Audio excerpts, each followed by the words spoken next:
যখন দুর্নীতির আগুনে মুখ পুড়েছে রাজ্যের শিক্ষা ব্যবস্থার, দুর্নীতির বেড়াজালে আবদ্ধ শিক্ষকদের নিয়ে নিন্দার ঝড়, তখন মায়ার বাঁধনে জড়িয়েছেন দার্জিলিং জেলার খড়িবাড়ি ব্লকের টোপর সিং প্রাথমিক বিদ্যালয়ের সহকারী প্রধান শিক্ষিকা পিয়ালি দত্ত। নিজের সবটুকু দিয়ে আগলে রেখেছেন শিশুদের, নজর দিয়েছেন উন্নতিতে। তার বদলির নির্দেশ আসতেই খুদেদের মাথায় যেন বজ্রাঘাত, পড়ুয়াদের চোখে জল। তাদের প্রিয় শিক্ষিকাকে অন্যত্র চলে যেতে দিতে নারাজ।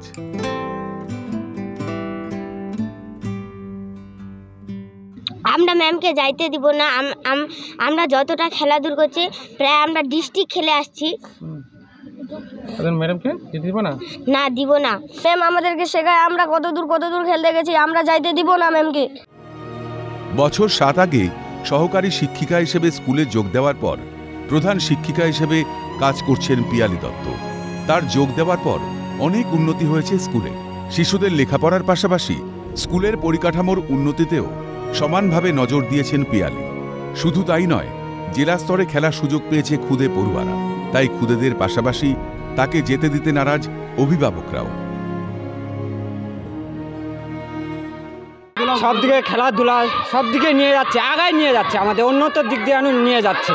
তাই আমরা চাচ্ছি এই দিদিমণি আমাদের এখানে থাকুক, ট্রান্সফার আমরা চাই না এখান থেকে। বাচ্চাগুলো সবাই কান্না করতেছে। আমরা অন্য স্কুলে দিতে চাই না সেই দিদিমণিকে। বাচ্চাগুলাও চাচ্ছে যে এই দিদিমণি থাকুক, গার্জেনগুলো সবাই। আপনারা এখন কি করবেন? আমরা এই করার পরবর্তীতে যদি কিছু না হয়, তারা আমরা বিডিও অফিসে দরখাস্ত দেব। এবার প্রধান শিক্ষিকা হিসেবেই অন্য স্কুলে যোগ দেবেন।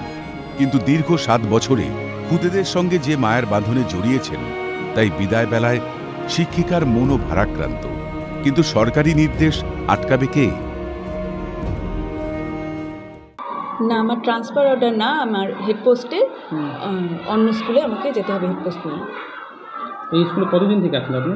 এই স্কুলে 7 বছর। শিক্ষার্থীরা তো আপনাকে যেতে দিতে যাচ্ছেন না। হ্যাঁ, কিন্তু আমার তো সরকারি নির্দেশ মানতে হবে, এটা সরকারি বিদ্যালয়। যেতে নাহি দিব হায়, তবু যেতে দিতে হয়। এই অমোঘ সত্যের কাছে কি হার মানবে শিশুদের আবেগ, নাকি বেদনা বুকে নিয়ে শুরু হবে নতুন যাত্রা?